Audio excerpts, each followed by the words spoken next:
halaman 483. 483. Assalamualaikum.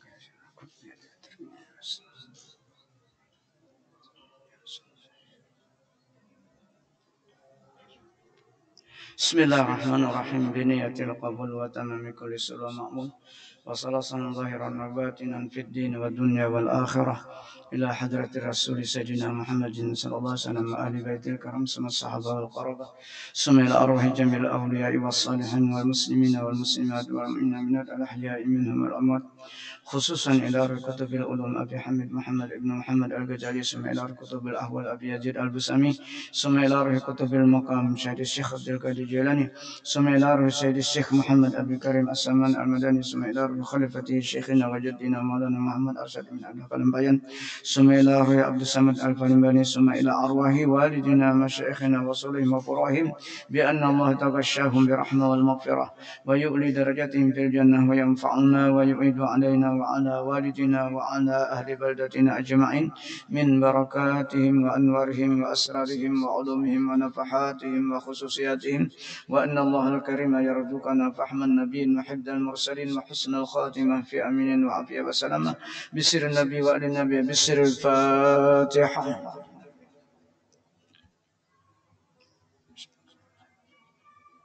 إياك نعبد وإياك نستعين اهدنا المستقيم صراط الذين أنعمت عليهم غير المغضوب عليهم ولا الضالين. أعوذ بالله من الشيطان الرجيم. بسم الله الرحمن الرحيم. Dan setengah daripada kelebihan menyuruh berbuat dengan kebajikan dan menegahkan daripada berbuat kejahatan itu, yaitu kata Sayyiduna Abu Dzar Al-Ghifari radhiyallahu anhu.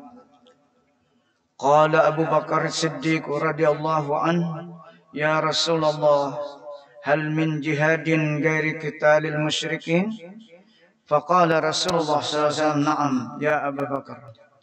Inna lillahi ta'ala mujahidina fil ard abdalu minasy syuhada ahya'un marzuqun yamsuna 'alal ard yubahillahu bihim al malaikata as-sama wa tazayyana lahumul jannah kama tazayyanat Ummu Salamah radhiyallahu anha li Rasulillah sallallahu alaihi wasallam.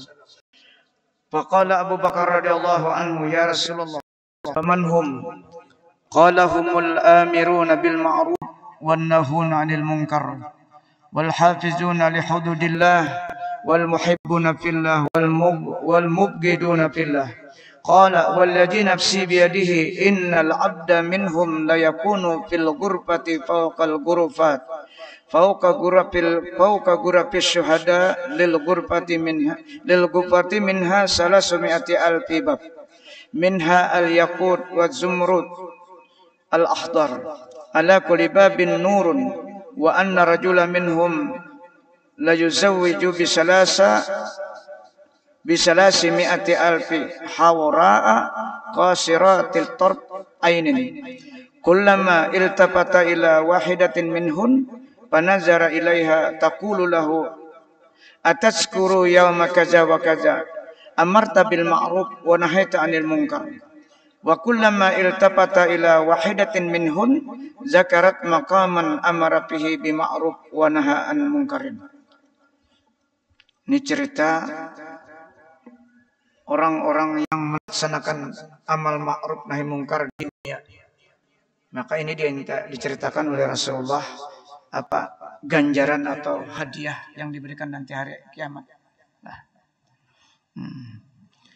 Artinya kata Sayyiduna Abu Bakar Siddiq radhiyallahu anhu, ya Rasulullah, adakah daripada orang perang sabil yang lain daripada membunuh orang kafir musyrikin? Maka sabda Nabi SAW, bahkan ya Abu Bakar, ada, kata Rasulullah. Artinya kada perlu lagi membunuh orang musyrik, apalagi zaman sekarang. Nah, karena orang sudah pintar, kada mau lagi jalan perang, tapi perang ideologi ya. Luar biasa sekarang. Bahwasanya adalah bagi Allah Ta'ala itu mujahidin, ada orang-orang yang berjuang, yakni orang yang perang sabili di bumi, yang terlebih abdal daripada orang yang mati syahid perang sabil dengan kafir. Padahal kata Rasulullah mereka itu hidup dan diberi rezeki akan dia, dan mereka berjalan di atas bumi, padahal memegahkan oleh Allah Ta'ala dengan mereka itu pejuang tadi akan malaikatnya. Artinya menginformasikan Allah ini ada di muka bumi orang-orang yang berjihad di jalan Allah, menyampaikan kebaikan dan menegakkan kemungkaran.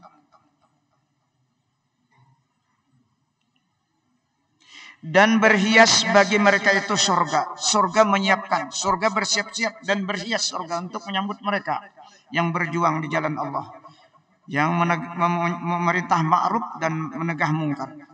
Seperti berhias Ummu Salamah bagi Rasulullah SAW. Maka kata Sayyidina Abu Bakar, ya Rasulullah, dan siapa mereka itu? Maka sabda Nabi SAW, mereka itulah orang yang menyuruh dengan berbuat kebajikan dan menegahkan daripada berbuat kejahatan, dan memelihara mereka itu akan segala had hukum syariat Allah Subhanahu wa Ta'ala. Dan mereka berkasih-kasihan dengan orang yang mukmin karena Allah Ta'ala. Nah, berkasih-kasihan itu karena Allah Ta'ala, bukan karena dunia. Dan benci mereka itu akan orang yang berbuat maksiat juga karena Allah Ta'ala. Nah. Maka sabda Nabi SAW, demi Tuhan yang menjadikan diriku dengan tangan beratnya, bahwasanya seorang hamba Allah daripada mereka itu ada ia duduk di dalam mahligai, di atas beberapa mahligai, di atas mahligai para syuhada. Dan bagi tiap-tiap satu mahligai daripadanya 300.000 pintu. Daripadanya itu ada yakut, yakni permata merah, dan jamrud, yakni permata yang hijau. Di atas tiap-tiap pintu ini nur, ada cahaya. Dan bahwasanya seorang laki-laki daripada mereka itu diberi istri dengan 300.000 bidadari yang erup. Maka tiap-tiap berpaling laki-laki itu kepada tiap-tiap satu daripadanya bidadari, dia berkata bidadari itu bagi laki-laki, kamu pada hari ini pada menyuruh dengan memudahkan dari bermasuk. Ingatkah waktu di dunia dulu pekerjaan ikam, tugas ikam pernah menyuruh berbuat baik dan berbuat, ditanya oleh bidadari itu. Nah, artinya membuktikan bahwa orang ini betul amal ini mungkar, berbuat kebajikan dan menegak kejahatan. Dengan tanya, daking menyuruh berbuat baik dan berbuat kejahatan. Dapat ditanyakan juga tempat-tempatnya itu. Di mana? Ada. Artinya apa ini upah daripada hadiah Allah Subhanahu wa Ta'ala luar biasa. Tapi memang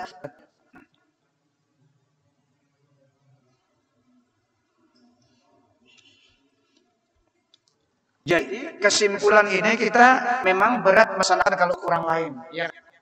Untuk orang lain nang belidik kesalahan di kita sendiri dan anak istri kita, memang berbuat baik dan mencegah berbuat kemungkaran. Karena itu hasil surga. Nah, jika tahu orang lain,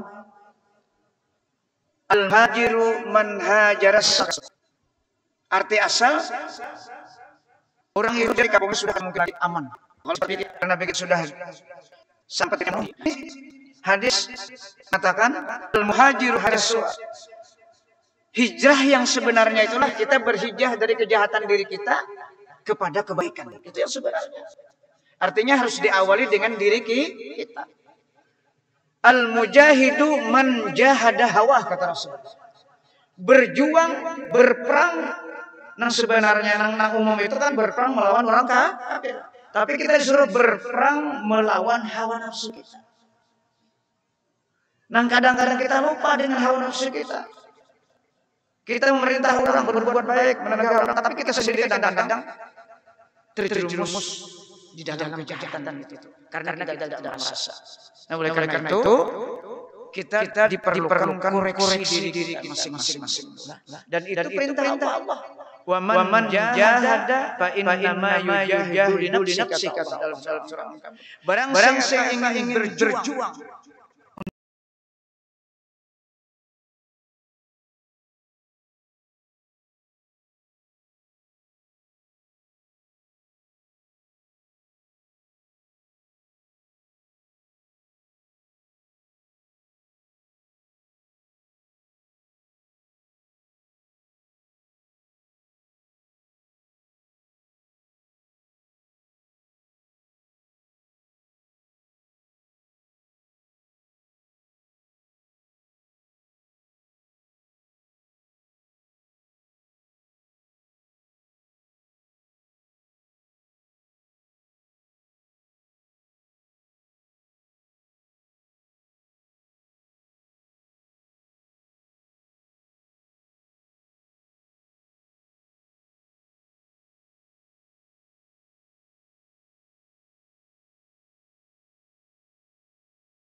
untuk mencapai keselamatan dunia akhirat, maka dia berjuanglah untuk dirinya sendiri dulu, baru orang lain.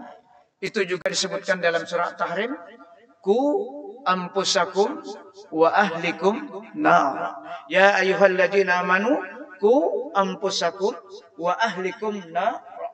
Jadi ada beberapa ayat yang memberitakan agar kita masing-masing menjaga anggota tubuh kita jangan sampai terjerumus kepada maksiat kepada Allah Subhanahu wa taala. Itu diantaranya amal ma'ruf yang lebih utama. Setelah itu kita sudah kuat, iman kita kuat, baru kita turun ke lapangan agar dakwah kita lillahi ta'ala. Makanya di sini tadi kan disuruh mencintai hamba Allah karena Allah, marah dengan hamba Allah yang bermaksud juga karena Allah, bukan karena emosi. Jadi berdakwah pada kawa kita emosi tidak boleh. Karena emosi atau marah itu dari setan. Dan kita tidak bisa memaksakan keinginan kita atau kelompok kita agar orang itu seperti kita. Ada hawa. Makanya Rasulullah itu kan semuanya senang. Yang penting kita mengajak menuju Allah dan mencintai Rasul. Dan setengah daripadanya kata Sayyidina Abu Ubaidah Ibnu Al-Jarrah radhiyallahu anhu, qultu ya Rasulullah ayyu syuhada akramu 'ala Allah? Qala rajulun kama ala walin jairin fa amarahu bil ma'ruf wa naha 'anil munkar faqatalahu fa illam yaqtulhu fa innal kalama la yajri 'alaika ba'da jarika wa in 'asha ma 'asha. Artinya aku berkata, ya Rasulullah, apa ada syuhada yang lebih mulia kepada Allah Ta'ala? Apakah ada orang-orang yang berjuang di muka bumi ini menyampaikan kebaikan dan menegahkan kejahatan?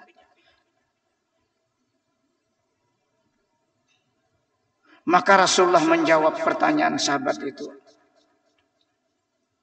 Ya Rasulullah, yaitu laki-laki yang berdiri kepada raja yang zalim, maka menyuruh ia akan dia raja dengan berbuat kebajikan dan menegahkan ia akan dia daripada berbuat kejahatan.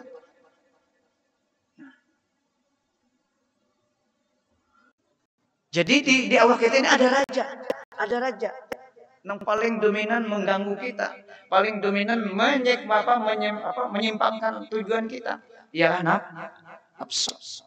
Maka itu perlu latihan. Perlu kita melatih nafsu agar jinak dengan hati kita. Kebanyakannya kita kan hati kita diperintah oleh nafsu. Nah, oleh karena itu para ulama sufi mengatakan la budda lil muridi min ibtidah halihi al-uzlah an abna'i jinsi.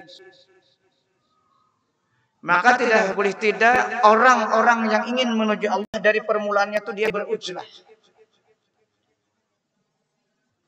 An abna'i jinsi, dari sesuatu yang selalu eksis dalam diri kita. Apa yang eksis itu bahasa apa itu eksis itu? Selalu ada pada perasaan nafsu kita. Barang itu pertama apa? Min jahid. Siapa yang tidak mau pangkat?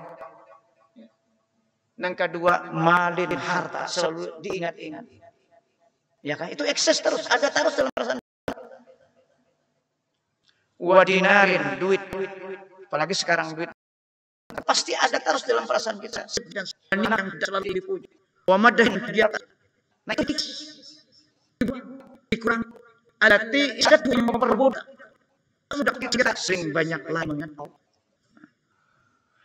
Payajib wajir dengan bila itu ulama diperbanyak zikir karena kalimatnya ilaha illallah ada Tuhan. La Tuhan mengganggu tadi dan marin ya kan itu Tuhan kalau ada di hati nang Allah sebutnya la ilaha illallah, Allah itu sebenarnya ada di ingat. Nah ini perlu kita latih, ini perjuangan supaya kuat hati kita. Hayatun khalwat, dan di akhir ujung kita harus khalwat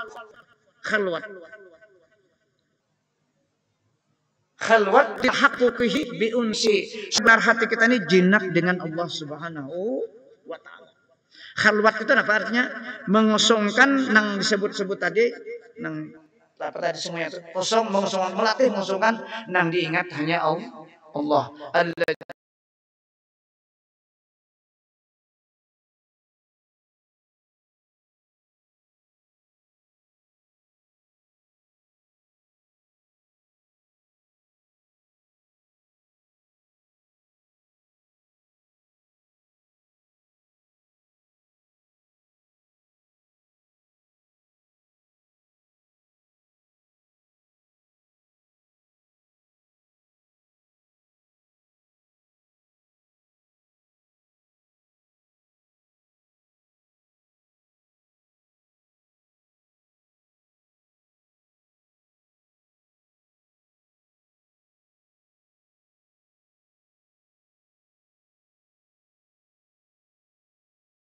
Alladzina amanu wa tatma'innu qulubuhum bi dzikrillah. Ala bi dzikrillah tatma'innul qulub. Itu jelas sudah dalilnya. Baru kita berdakwah supaya ada ikhlas. Supaya karena Allah. Karena kita sudah dengan Allah. Kita melihat dengan Allah, mendengar dengan Allah, berbicara dengan Allah, berjalan dengan Allah. Maka tugas kita untuk menyampaikan dakwah sebagaimana Rasulullah Sallallahu Alaihi Wasallam. Semuanya dengan Allah. Jadi kita harus kuat dulu. Terutama diri kita dan anak istri kita. Itu berdasarkan tadi dalil-dalil yang sudah disebutkan.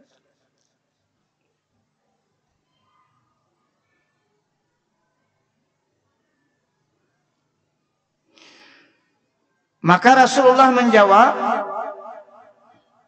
yaitu laki-laki yang berdiri kepada raja yang zalim, maka menyuruh ia akan dia dengan berbuat kebajikan dan menegahkan ia akan dia daripada berbuat kejahatan. Maka membunuh raja itu akan dia. Kalau dibunuhnya, zaman bahaya itu maka itu raja yang zalim itu membunuh. Ada ini kada mencopot jabatan. Pindah, ya, itu bedanya. Ada membunuh.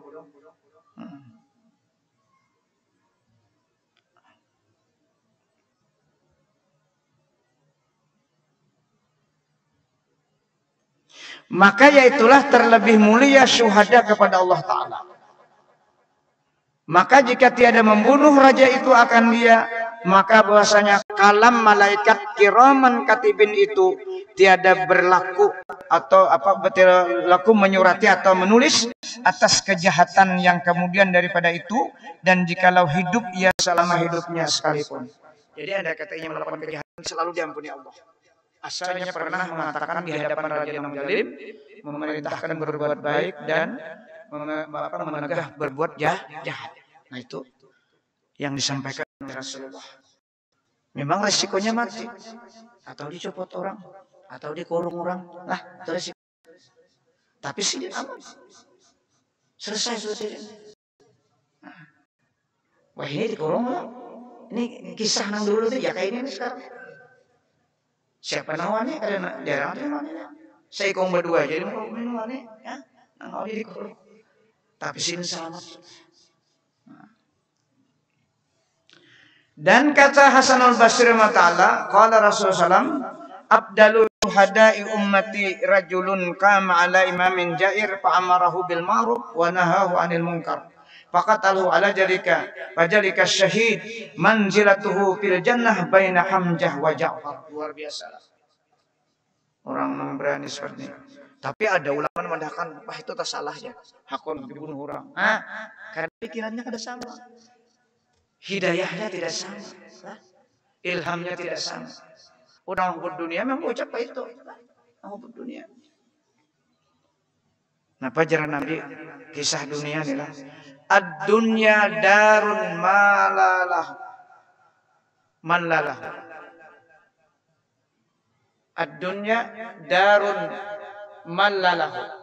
Dunia ini tempat yang bukan ada tempat bagi kita. Artinya kada asli. Wa malu man la walaha man la lahu. Harta juga bukan harta kita yang sebenarnya. Wa yajma'u man la lalahu kata Rasul. Jadi orang yang senang dunia dan mengumpulkan harta itu orang yang kada paham agama. Lalu turun ayat wa man aradal akhirata wa sa'alaha sa'yaha, barang siapa yang ingin mencapai akhirat, mencapai Allah, wa sa'alaha sa'yaha, maka dia harus berupaya semaksimal mungkin untuk mencapai itu. Wa kana sa'yuhum mashkur. Itu surah Bani Israel ayat 19. Nah, jadi rumah yang sebenarnya itu adalah akhir yang abadi. Bukan dunia. Dunia ini mataun kalil, perhiasan yang sedikit. Biar harta berbanyak bagaimanapun kita, tapi umur kita sedikit, 60 tahun, 70 tahun selesai. Lebih baik dikoleksi akhirat saja harta sudah. Ya kan? Ada usaha mobil banyak itu panjah kita. Itu panjah kita. Gara kita mengumpulkan itu usaha banyak. Itu pulang panjah kita istilahnya. Makanya tadi Nabi, yaman wahayaman la akal, yang menghimpunkan harta orang tidak punya akal. Tidak punya agama.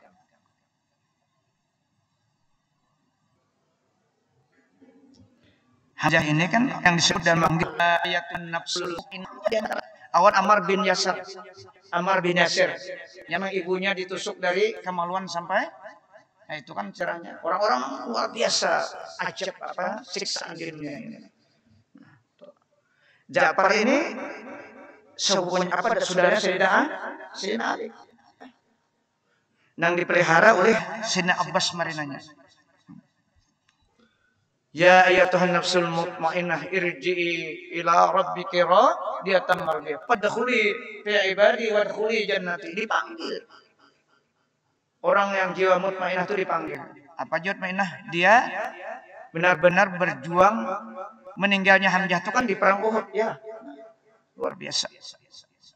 Diterjang oleh siapa? Wahsi kan namanya. Antum Bakjarjon. Orang sudah melihat akhirat, jadi luar biasa. Nah, ada kita melihat, kita lihat kan harapan itu jadi yang menghijab kita. Habis sudah. Kemudian masuk kepada al-faslu tsani fi arkanil bil ma'ruf wan nahyi 'anil munkar wa syurutihim. Pasal pada menyatakan segala rukun menyuruh dengan berbuat kebajikan dan menegahkan daripada kejahatan dan segala syarat keduanya itu. Dan bagi keduanya itu 4 rukun. Jadi ada syarat-syaratnya. Orang amal ma'ruf nahi munkar tekad sembarangan. Rukun yang pertama al-muhtasib, yakni orang yang menyuruh dan orang yang mengingkari. Orang yang mengingkari perbuatan maksiat. Itu yang pertama. Rukun yang kedua al-muhtasab alaih, yakni orang yang disuruh dan orang yang dimungkari akan atasnya. Siapa itu? Orang yang melakukan maksiat. Itu yang dimungkari. Yang dirubah maksudnya tuh. Rukun yang ketiga al-muhtasababi, yakni pekerjaan yang disuruh dan yang ditegakkan di dalamnya itu. Ini barangnya yang gawe. Yang keempat, nafsul ihtisab, yakni kelakuan menyuruh atau menegakkan itu. Artinya sifat orang menyuruh ini kayak apa? Seorang menyuruh ibadah seorang ayahnya ada mau itu. Jadi harus terbaik memberikan contoh itu orang menyuruh. Anak buah-buahan bayang macam orang seorang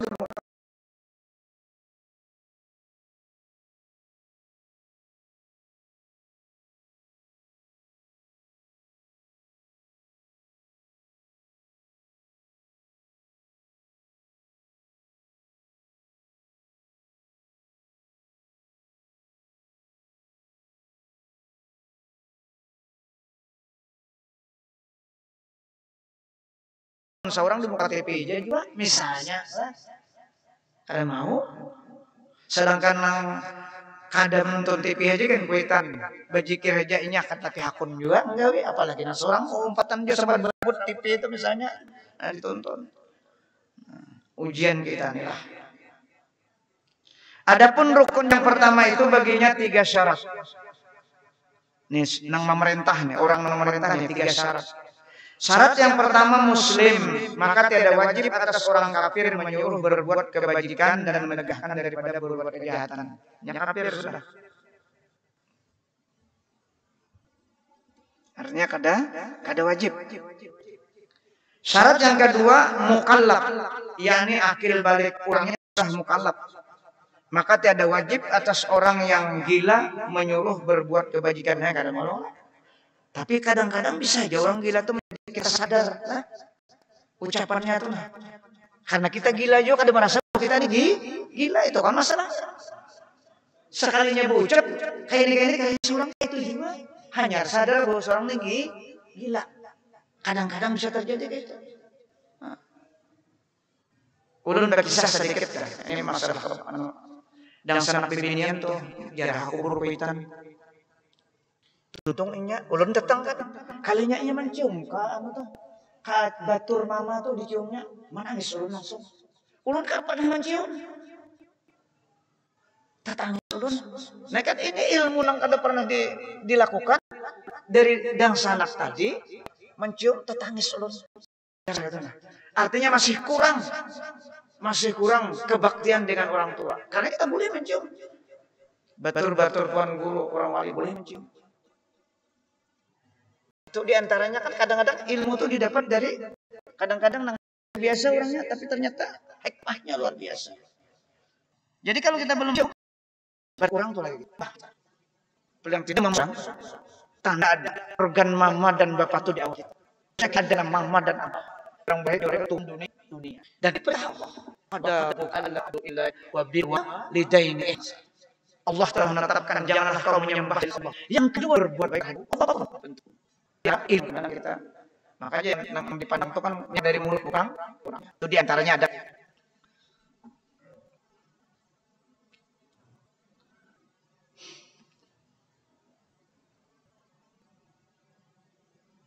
Yang kedua mukallaf yakni akil balik, maka tiada wajib atas orang yang gila menyuruh berbuat kebajikan dan menegahkan daripada kejahatan.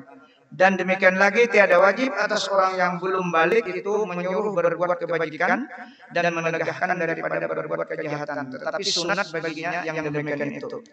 Anak kita misalnya belum bakal sembahyang apa aja. Sadar kada kita? Kita kada sembahyang. Berjamaah apa ya? Misalnya ucapannya itu menyentuh sebenarnya. Walaupun ya masih anak-anak. Kada wajib.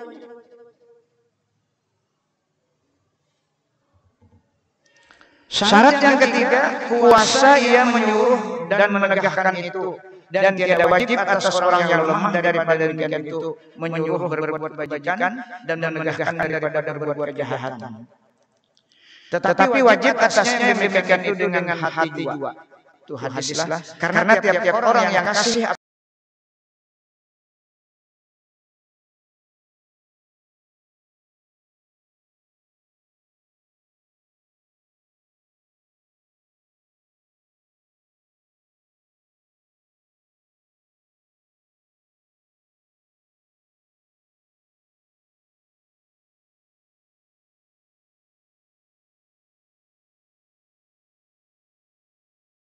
Allah Ta'ala itu benci akan orang yang berbuat maksiat dan gemar ia akan orang yang berbuat taat.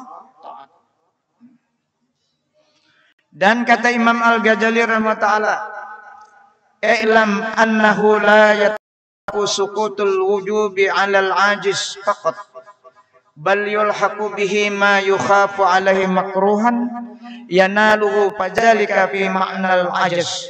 Wa kadzalika idza lam yakhaf makruhan walakin alima anna inkarahu la yanfa.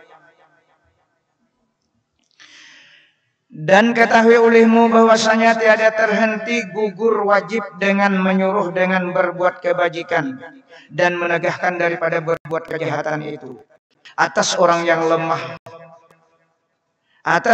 lemah, sahaja, tetapi diperhubungkan dengan dia pula orang yang lemah pada syarak, yaitu yang ditakuti atasnya akan kejahatan yang dibenci yang mencapai akan dia. Tapi bukan hanya lemah itu. Yang ditakuti itu kejahatan-kejahatan akan datang menyerang kita. Akan sampai ke diri kita. Jadi artinya kita lemah di sini bukan berarti kita karena kada kawa. Tapi yang ditakuti juga kejahatan-kejahatan itu akan sampai lawan kita. Gitu. Itu yang paling penting. Makanya jar Nabi, orang yang kada kawa menyuruh dengan tangan. Dan kada kawa itu dengan lisan, maka dengan hati mendoakan. Tolong. Agar kejahatan itu jangan memasuki kita. Jangan mengenai kita. Nah, kejahatan-kejahatan mengenai kita di mana? Dalam rumah tangga kita. Bila kita diam, kejahatan itu berlanjut. Anak-anak kita tidak sholat. Kalau kita kada pernah berucap untuk memerintahkan mengerjakan sembahyang, maka kejahatan itu melekat dengan kita. Tapi kalau sudah kita contohkan, kita ajak terus, itu selesai masalahnya. Jadi kelemahan ini hanya kepada orang lain. Tapi ketika diri kita sendiri dan anak istri kita tidak ada lemah-lemah, tetap kewajiban. Karena kullukum ra'in wa mas'ulun an ra'iyati. Setiap kita ini pemimpin, terutama pemimpin rumah tangga. Jadi yang dimaksud lemah tadi dengan orang lain itu bisa terjadi, kita kada wajib karena kondisi kita kada memungkinkan. Tapi untuk diri kita menjaga anggota kita dan anak kita itu tidak ada lemahnya karena sebagai kewajiban pribadi masing-masing. Nah, Pak Nabi balighu anni walau ayat, sampaikan dariku walaupun satu ayat.